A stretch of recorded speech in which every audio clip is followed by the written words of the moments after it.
कच्चा घर देख करके किसी से रिश्ता मत तोड़ना।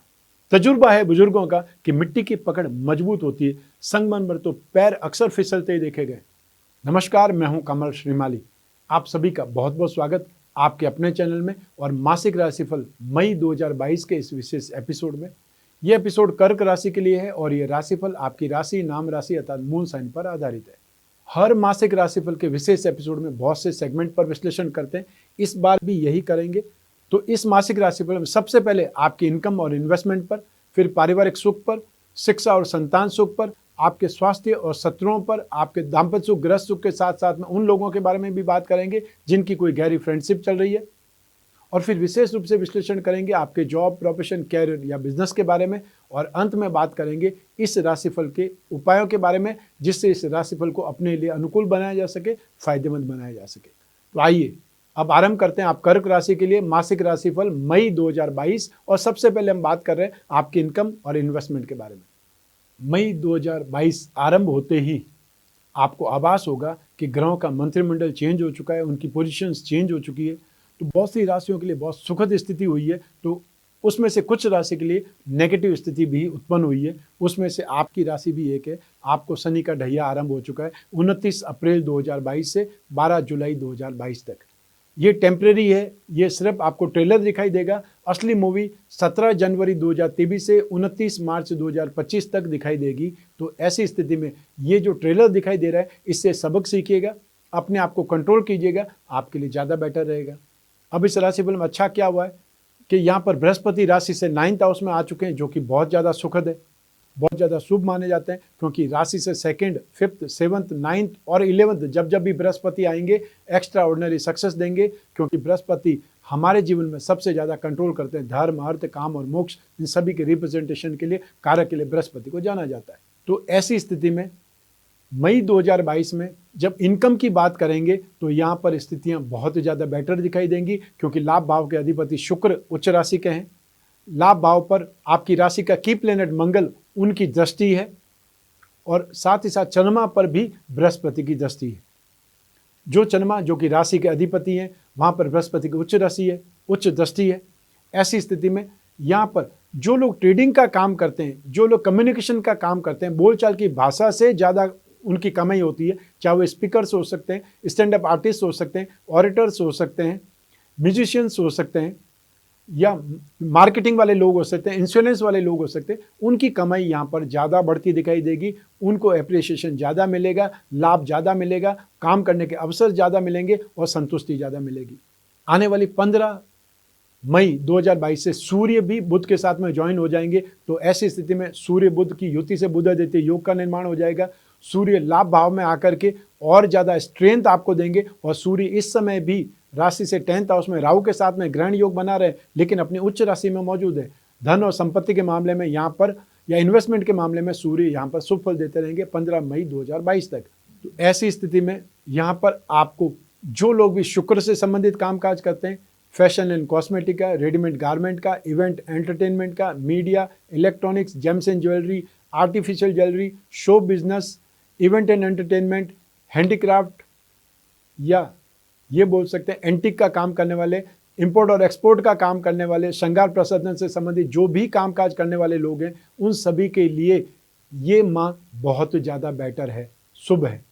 15 मई 2022 से आप में से जो लोग गोल्ड का काम करते हैं, अनाज का काम करते हैं, लाइजनिंग का काम करते हैं, या जो लोग गवर्नमेंट सेक्टर में हैं, बहुत सेंसिटिव पोस्ट पर है, उनके लिए भी बहुत ज़्यादा उत्साहवर्धन रिजल्ट आएंगे। नेम फेम बहुत अच्छा बन जाएगा, या ये बोल सकते हैं बहुत कम प्रयासों से आप बहुत जल्दी उन्नति करेंगे, या कोई जो पोस्ट आपने सोच रखी है वहाँ तक जाने का रास्ता आपको दिखाई दे जाएगा।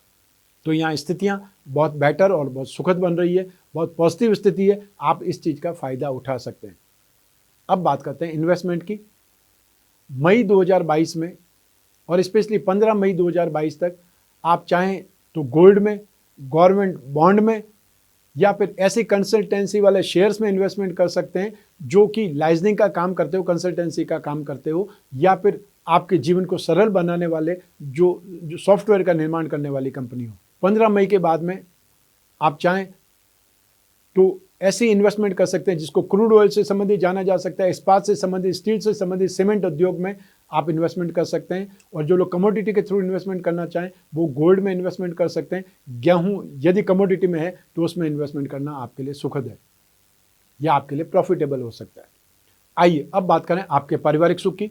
राशि से 4th हाउस से, सुख भाव से इसका विचार किया जाता है। इस भाव का अधिपति शुक्र वर्तमान स्थिति में उच्च राशि के हैं और आने वाले 23 मई तक उच्च राशि के ही रहेंगे। इस भाव पर राहु की दृष्टि है और वहां पर केतु विराजमान है। जिस भाव में भी केतु रहता है उसके भाव के सुख के लिए सबसे ज़्यादा प्रयास करते हैं, क्योंकि केतु के पास में जो कंप्लीट है वो पूरा फल नहीं मिल पाता, इसीलिए केतु को अधूरा फल ही कहा जाता है। अधूरापन के लिए मशहूर है केतु। तो ऐसी स्थिति में आप लंबे समय के बाद में अपने पारिवारिक सुख को अनुभूत करेंगे या अपने परिवार के लिए सुख सुविधा में वृद्धि के लिए प्रयास करेंगे। आपके प्रयास आपको अपनत्व, स्नेह या रेस्पेक्ट, रिगार्ड के लिए जाने जाएंगे और इस समय काल में जमीन जायदाद से फायदा होने के योग बहुत ज़्यादा बलवान है। आप चाहें तो प्रॉपर्टी में इन्वेस्टमेंट कर सकते हैं या अपने परिवार के लिए प्रॉपर्टी खरीद सकते हैं। ये स्थिति या ये निर्णय बहुत सुखद रहने वाला है और इस समय फाइनेंशियल प्रॉब्लम नहीं होने वाली है। अतः ये स्टेप आप लेते हैं तो फाइनेंशियल आपका कहीं न कहीं से अरेंजमेंट होने वाला है। सिर्फ आपको उस और आगे कदम बढ़ाने की आवश्यकता है। माता जी के स्वास्थ्य की चिंता हो सकती है, लेकिन इसके बावजूद भी आप अच्छे से अच्छा करने का प्रयास करेंगे।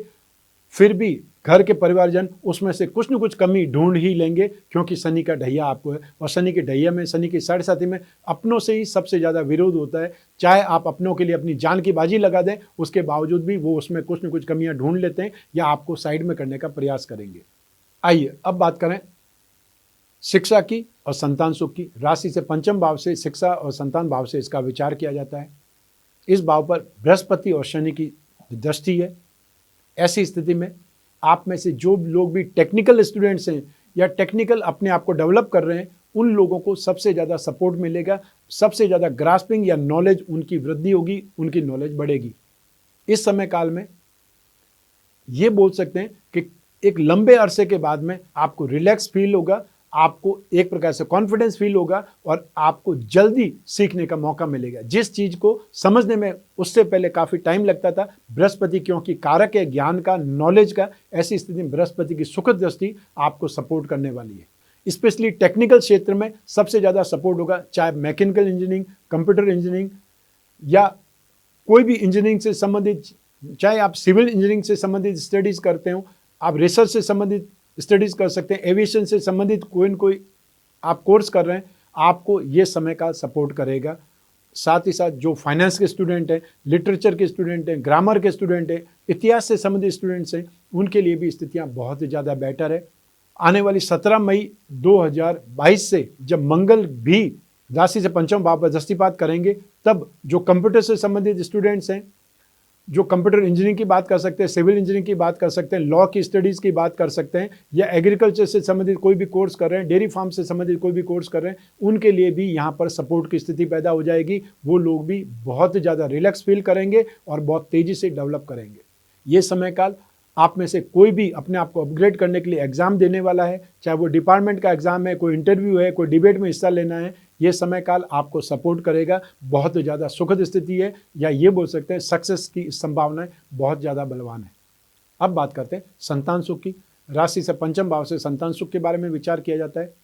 बृहस्पति संतान का कारक है। ऐसी स्थिति में जो दंपति संतान के बारे में सोच विचार कर रहे थे, प्लान कर रहे थे या कोई इलाज करा रहे थे, उनकी कामना अब पूरी होने के योग बनेंगे। और जिनकी संतान विवाह योग्य है, वो संतान के विवाह के लिए एफर्ट करेंगे, प्रयास करेंगे और उनको सफलता मिलती दिखाई देगी। जिनकी संतान को टेक्निकल फील्ड में प्रयासरत है, चाहे अपनी जॉब के लिए, बिजनेस के लिए, उनको इम्प्रूव करता हुआ या उनको सक्सेस होता हुआ देख करके बहुत ज़्यादा प्रसन्नता होगी। और यहाँ पर संतान के साथ में रेपो आपका अच्छा होगा, बातचीत ज़्यादा अच्छी होगी या उनकी इच्छा है वो आप समझ पाएंगे। हालांकि बीच बीच में वो अपना अहंकार है या अपना ईगो है वो भी बतलाएंगे, क्योंकि शनि की दृष्टि भी राशि से 5वें भाव पर है और शनि को स्वार्थ के लिए जाना जाता है। तो संतान अपनी स्वार्थ पूर्ति के लिए आपके ऊपर एक प्रकार से प्रेशर बना सकती है और कई बार संतान की इच्छाएं उनके आगे झुकना भी पड़ता है। तो ऐसी स्थिति में यहाँ पर एडजस्टमेंट आपको ढूंढना होगा, लेकिन उनकी तरफ से एडजस्टमेंट बहुत ज़्यादा बेटर आपको मिलेगा। आइए अब बात करें आपके स्वास्थ्य की और आपके शत्रुओं की। राशि से 6th हाउस रोग भाव से इसका विचार किया जाता है। इस भाव पर राहु की दृष्टि है, राहु जो कि शत्रु भाव में है। तो यहाँ पर स्थितियां सुखद भी है, सपोर्टिव भी है, लेकिन बृहस्पति पर राहु की दृष्टि है। इस सिचुएशन को चांडाल योग भी कहा जाता है, क्योंकि बृहस्पति के भाव पर दृष्टि है, बृहस्पति को खुद पर दृष्टि नहीं है। लेकिन फिर भी यहाँ पर आपको जो कि डायबिटीज के मरीज हैं, जो वीक इम्यूनल सिस्टम के मरीज हैं, उनको अपने ऊपर ज़्यादा ध्यान देना पड़ेगा। और जो मानसिक रोगों से ग्रसित हैं, आपके घर में जो भी कर्क राशि के लोग हैं मानसिक रोगों से, चाहे वो डायमेंशिया हो सकता है, चाहे वो डिप्रेशन हो सकता है, अल्जाइमर्स हो सकता है, पार्किंसन हो सकता है, उससे संबंधित जो भी मरीज हैं उनके ऊपर ज़रूरत से ज़्यादा सावधानी रखनी पड़ेगी। और यदि आप खुद वो मरीज हैं तो अपने जो भी मेडिसिन हैं, देखभाल है, वो बहुत ज़्यादा करने की आवश्यकता है। आइए अब बात करें शत्रुओं की, विरोधियों की। यहाँ पर सरकारी बाधाओं से आपके यश में कुछ न कुछ प्रॉब्लम आएगी, या सरकारी बाधाओं से नुकसान हो सकता है। सरकारी कोई न कोई जो परेशानियां हैं, पनिशमेंट वाली स्थिति या फाइन वाली स्थिति, वो आपके ऊपर लागू हो सकती है। उस ओर थोड़ा सा ध्यान रखने की आवश्यकता है। और स्पेशली आपको 15 मई तक ज़्यादा ध्यान देना है, जब तक सूर्य राहु के साथ में है। क्योंकि सूर्य और राहु जब भी साथ में होते हैं ग्रहण योग बनाते हैं। और सूर्य क्योंकि गवर्नमेंट सेक्टर का स्वामी है, इसलिए गवर्नमेंट से संबंधित आपको तनाव मिल सकता है, उनसे संबंधित बाधाएं मिल सकती है। और यदि आप खुद गवर्नमेंट सर्वेंट हैं तो अपने ऊपर बहुत ज़्यादा ध्यान रखें। कोई भी गलत एक्टिविटी या जो इलीगल एक्टिविटी होती है उससे संबंधित मामलों में आपको दूर रहना है, ये ध्यान रखिएगा, अन्यथा दूसरों के भला करने में आपके हाथ जल सकते हैं। आइए अब बात करें आपके दाम्पत्य सुख की, गृहस्थ सुख की, और साथ ही साथ उन लोगों की भी जिनकी कोई गहरी फ्रेंडशिप चल रही है। लेकिन पहले हम बात करेंगे दाम्पत्य सुख की। राशि से 7वें भाव से इसका विचार किया जाता है। 7वें भाव का अधिपति शनि है, जो राशि से 8th हाउस में। इस सिचुएशन को शनि का ढैया कहा जाता है। मंगल जो कि आपकी राशि का की प्लेनेट है, वो भी राशि से 8th हाउस में है। शुक्र दाम्पत्य सुख का कारक माना जाता है। वो 23 मई को राशि से 10th हाउस में शत्रु राशि में राहु के साथ में चले जाएंगे। वो स्थिति भी सुखद नहीं होने वाली है।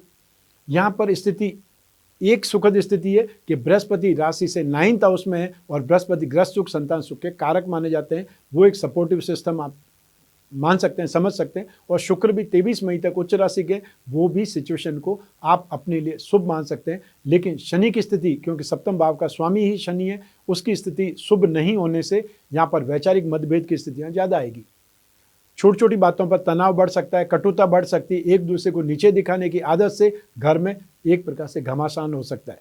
बहुत छोटी छोटी बातें बात का बतंगड़ बन सकता है। और शनि को एक प्रकार से जो पाप ग्रह माना जाता है, विच्छेदात्मक ग्रह माना जाता है, तो शनि जैसी स्थिति को संबंध विच्छेद के लिए ज़्यादातर जाना जाता है। ऐसी स्थिति में आपको अपने ऊपर कंट्रोल भी रखना है, और जहाँ तक हो छोटी छोटी बातों को अवॉइड करना है, वो आपके लिए सबसे ज़्यादा बेटर रहेगा। और ये सिचुएशन आपको 12 जुलाई तक अपने ऊपर लागू करनी पड़ेगी।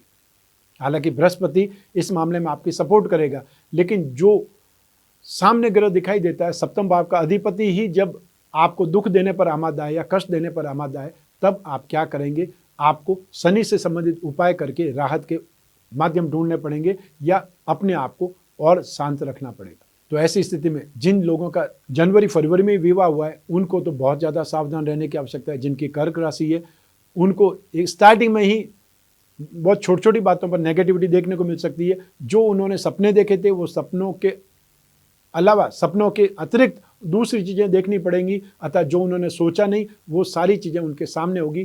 तो आपको स्टार्टिंग में ही प्रैक्टिकल बनना पड़ेगा। आपको स्टार्टिंग में अपने आप को शांत रखना पड़ेगा, या आपको जो नेगेटिव स्थितियां आ सकती है उसको कैसे ठीक कर सकते हैं, बातचीत से कैसे सुलझा सकते हैं, या समटाइम्स मौन रह करके कैसे उन सिचुएशन को टाल सकते हैं, यही कुछ सीखना पड़ेगा। क्योंकि स्थितियां 12 जुलाई तक नेगेटिव पार्ट पड़ा सकती हैं, आपको ध्यान रखना पड़ेगा। आइए अब बात करें उन लोगों की जिनकी गहरी फ्रेंडशिप चल रही है। तो उसके लिए राशि से 5वां भाव प्रेम प्रसंगों के लिए, 7वां भाव इमोशंस के लिए, और शुक्र की स्थिति देखी जाती है। तो यहाँ पर 5वां भाव का अधिपति मंगल राशि से 8th हाउस में है, मारक भाव में, वो स्थिति सुखद नहीं है। शुक्र की बात करें, वो आपको 23 मई तक सुखद स्थिति में रहेंगे, उसके बाद में वो भी शुभ नहीं है। और 7वें भाव के अधिपति शनि, वो भी मारक भाव में। ऐसी स्थिति में आपको ज़रूरत से ज़्यादा सावधान रहते हुए, अपने आप पर कंट्रोल करते हुए इस दोस्ती को चलाना पड़ेगा। और बहुत लंबे चौड़े वादे नहीं करने, झूठ साइड में रखना है, तो ही आपकी दोस्ती चल सकती है। और कोई भी दुर्भावना, दुराचार आपको धोखा दे सकता है या कानूनी मामलों में फंसा सकता है। ऐसी स्थिति में यहाँ पर आपको बहुत ही शांत होकर के समझदारी के साथ में एक दूसरे की भावनाओं को समझते हुए या उनकी बातों को समझते हुए ही आपको आगे बढ़ना चाहिए। आगे बढ़ने का मतलब है दोस्ती को आगे बढ़ाना चाहिए या अपना टाइम जो कुछ भी है वो बिताना चाहिए। आइए अब बात करें आपके जॉब, प्रोफेशन, कैरियर या बिजनेस की। और ये सब कुछ देखा जा सकता है राशि से 10th हाउस से, और राशि से 10th हाउस में सूर्य उच्च राशि के विराजमान है और साथ ही राहु भी विराजमान है। राहु जो कि प्लानिंग के लिए जाने जाते हैं, राहु जो सोच विचार के लिए, बुद्धि बल के लिए जाना जाते हैं, वो राहु राशि से 10th हाउस में विराजमान है और राहु शनि के समान फल देते हैं। ये याद रखना पड़ेगा। यहाँ पर 15 मई 2022 तक सूर्य और राहु एक साथ में इकट्ठे हैं, एक साथ में युति बनी हुई है, तो सूर्य राहु को ग्रहण योग कहा जाता है। जो भी जॉब में है उन लोगों को बहुत ज़्यादा सावधान रहना चाहिए। आपके खिलाफ साजिश हो सकती है या आपने जो गलत किया हुआ है वो सामने आने से आपको दोषी ठहराया जा सकता है। आपकी जो अधिकार हैं, अधिकारों में एक कटौती हो सकती है, यश अपयश में बदल सकता है। ये सब कुछ आपको ध्यान रखना पड़ेगा। और जो लोग अपनी पोस्ट का गलत फायदा उठाते हैं उन लोगों के लिए ये समय काल एक प्रकार से तलवार की तरह काम करेगा। इसलिए जितनी जल्दी हो सके अपनी उन नेगेटिविटी से निकलिए और जो कुछ खराब किया है उसकी भरपाई कीजिए। अपनी गलती खुद मान लेना बहुत ज़्यादा सही रहता है, ये आप सोच सकते हैं या आपको सोचना चाहिए। ऐसी स्थिति में सावधान रहते हुए 15 मई 2022 तक का समय आपको निकालना जरूरी है। उसके बाद में राहु अकेले रह जाएंगे, लेकिन 23 मई को शुक्र भी साथ में आ जाएंगे। उस सिचुएशन को देखते हुए आप में से जो लोग आईटी सेक्टर में काम करते हैं, सॉफ्टवेयर में काम करते हैं, एप्लीकेशन में काम करते हैं या एमएनसी में काम करते हैं, उन लोगों के लिए स्थितियां बहुत ज़्यादा बेटर है। और जो प्लानिंग के साथ में काम करते हैं या उन लोगों का काम ही एक प्रकार से प्रोजेक्ट बनाना है या कोई न कोई आपको प्लानिंग बतानी है, ऐसे लोग बहुत ज़्यादा सफल रहेंगे। प्रोफेशनल लोगों के लिए ये राहु एक प्रकार से वरदान की तरह है। 17 मई 2022 को मंगल भी अगली राशि में आ जाएंगे, अर्थात एक प्रकार त्रिकोण के अधिपति दूसरे त्रिकोण में या केंद्र का अधिपति त्रिकोण में आ जाने से राजयोग की स्थिति आ जाएगी। तब लैंड और building material, construction, hotel, restaurant, खाने पीने की चीज़ें या फिर mining and herbal product, electrical goods, home appliances, इससे संबंधित काम करने वाले लोग, प्रॉपर्टी डीलिंग से संबंधित काम करने वाले लोग या कंस्ट्रक्शन से संबंधित जो भी काम करने वाले लोग होते हैं, चाहे मजदूर की बात करें, सुपरवाइजर की बात करें, सप्लायर की बात करें, ये सभी स्थितियां आपके लिए सुखद होंगी, सपोर्टिव हो जाएंगी। 23 मई 2022 से fashion and cosmetic, readymade garment, event and entertainment, media, electronics, James and jewellery, artificial jewellery, show business, antique, handicraft या इंपोर्ट एक्सपोर्ट का काम करने वाले उन लोगों के लिए बहुत ज़्यादा सुखद स्थिति आएगी, सपोर्ट वाली स्थिति आ जाएगी, क्योंकि उनका संबंध ही यहाँ पर कामकाज से, प्रोफेशन से हो जाएगा। लेकिन यहाँ पर ध्यान जरूर रखना चाहिए आपको 15 मई 2022 तक, वहाँ तक रिस्क फैक्टर से बचने की आवश्यकता है। आइए अब बात करें मई 2022 के उपायों के बारे में। शनि का ढैया आपको चल रहा है। 12 जुलाई 2022 तक आपको शनि के दान, जाप, उपाय नियमित करते रहने पड़ेंगे। उसके लिए आपको नित्य शनि स्तोत्र का पाठ करना चाहिए। हर शनिवार को काले रंग की वस्तुओं का दान करना है। आसपास कोई पीपल का पेड़ हो तो रोजाना उसमें पानी डालना है। शनिवार को शाम से पहले, सूर्यास्त से पहले वहां जाकर के आपको तेल का दीपक जला करके थोड़ी देर बैठ करके, अगर वहीं पे जगह है तो शनि के मंत्र का, शनि चालीसा का, शनि स्तोत्र का पाठ कर सकते हैं। इसके अलावा मंगल के उपाय आपको करने चाहिए 17 मई 2022 तक। तो मंगल के उपाय में रोजाना आप हनुमान चालीसा या बजरंग बाण का पाठ करें। हर मंगलवार को लाल वस्तुओं का दान दें या अपने आसपास हनुमान जी का मंदिर हो तो हर मंगलवार को सिंदूर का चोला चढ़ाएं।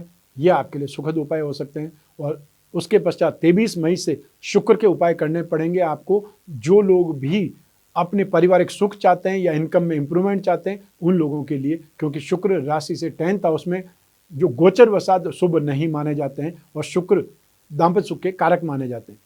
ऐसी स्थिति में शुक्र के लिए आपको देवी कवच का पाठ करना चाहिए। हर शुक्रवार की शाम में, सायंकाल में सफ़ेद मीठी वस्तुओं का दान करना चाहिए। ये आपके लिए सुखद रहेगा। और शुक्र के लिए छोटा सा मंत्र है, ओम द्राम द्रीम द्रोम सह शुक्राय नमः। इस छोटे से मंत्र का आप जाप कर सकते हैं। आप में से बहुत लोग पूछते हैं कि हमारी अपनी राशि के अनुसार कौन सा कवच धारण करें। तो आपकी राशि के अनुसार आपको महामृत्युंजय कवच और विचित्र वीर हनुमान कवच धारण करना हमेशा शुभ माना जाएगा। आप ये कवच धारण कर सकते हैं, चाहे एक एक कवच करें या दोनों का साथ में भी कवच बना करके धारण कर सकते हैं। अपनी राशि के अनुसार रत्न धारण करना शुभ रहता है। अपनी जन्म कुंडली के अनुसार भी आप रत्न का सही सटीक अनुमान लगा सकते हैं, उसके अनुसार भी पहन सकते हैं। लेकिन जनरल लोग जो अपनी राशि को मानते हैं या उनको राशि अपनी पता है, जन्म कुंडली उनके पास नहीं है या जन्म तिथि उनको मालूम नहीं है, वो लोग अपनी राशि के अनुसार रत्न धारण कर सकते हैं। और रत्न हमेशा अपना जीवन रत्न, अपना कारक रत्न, कैरियर रत्न और अपना भाग्य रत्न धारण करना शुभ माना जाता है। तो आपको मोती, मूंगा, पुखराज इसका श्री भाग्यवृद्धि रत्न लॉकेट धारण करना शुभ रहेगा। जो लोग व्यापारी हैं, व्यवसायी है या अपने धन योगों को जागृत करना चाहते हैं, लक्ष्मी योगों का फायदा उठाना चाहते हैं, वो फिर कर्क राशि का लक्ष्मी योग रत्न लॉकेट धारण करें।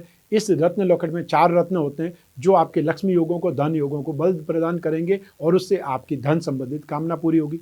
ये था आपकी राशि के अनुसार मासिक राशिफल मई 2022। आपकी जन्म कुंडली में से एक ग्रह चंद्रमा को आधार बना करके मैंने ये राशिफल आपको बतलाया है। आप चाहें तो अपनी जन्म कुंडली के संदर्भ में भी इस राशिफल को जान सकते हैं।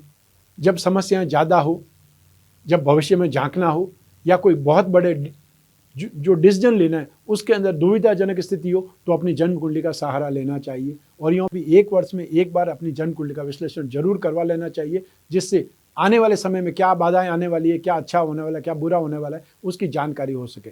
और जो व्यवसायी हैं उनको हर बहुत बड़ी डील से पहले आप भविष्य में झांकना चाहिए, अपनी कुंडली का विश्लेषण कराना चाहिए। इस एपिसोड के स्टार्टिंग में आपने एक शेड्यूल देखा होगा। आने वाले समय में मैं 30 अप्रैल, 1 मई और 2 मई को कलकत्ता शहर में मिलूंगा। आप चाहें तो आप आसपास रहते हैं कलकत्ता शहर के, तो वहाँ आकर के मिल सकते हैं, अपॉइंटमेंट फिक्स कर सकते हैं। और अपॉइंटमेंट के लिए स्क्रीन पर जो नंबर लिखे हुए हैं उस पर संपर्क करना है। बिना अपॉइंटमेंट के मिलना संभव नहीं है, ये याद रखिएगा। और जो लोग आ नहीं सकते हैं, घर बैठे ही अपनी समस्याओं का समाधान चाहते हैं, वो लोग टेलीफोनिक कंसल्टेंसी के थ्रू भी जन्म कुंडली विश्लेषण करवा सकते हैं। जो जानना चाहते हैं, जो जिज्ञासा है, जो प्रश्न है, उनका उत्तर जान सकते हैं, जो समस्या है उनका समाधान जान सकते हैं। और उसके लिए भी स्क्रीन पर जो नंबर दिए हुए हैं उस पर संपर्क स्थापित करके अपॉइंटमेंट फिक्स करना है टेलीफोनिक कंसल्टेंसी का। ये एपिसोड आपको कैसा लगा, ये जानकारी आपको कैसी लगी, हमें कमेंट बॉक्स में जरूर बतलाइएगा। मैं कामना करता हूँ कि आप स्वस्थ रहें, प्रसन्न रहें और सुरक्षित रहें। अपना और अपने परिवार का बहुत बहुत ख्याल रखें। आप सभी को मेरा नमस्कार, बहुत बहुत शुभकामनाएं। ईश्वर आपकी रक्षा करे, देवों के देव महादेव आपकी रक्षा करे। बहुत बहुत धन्यवाद।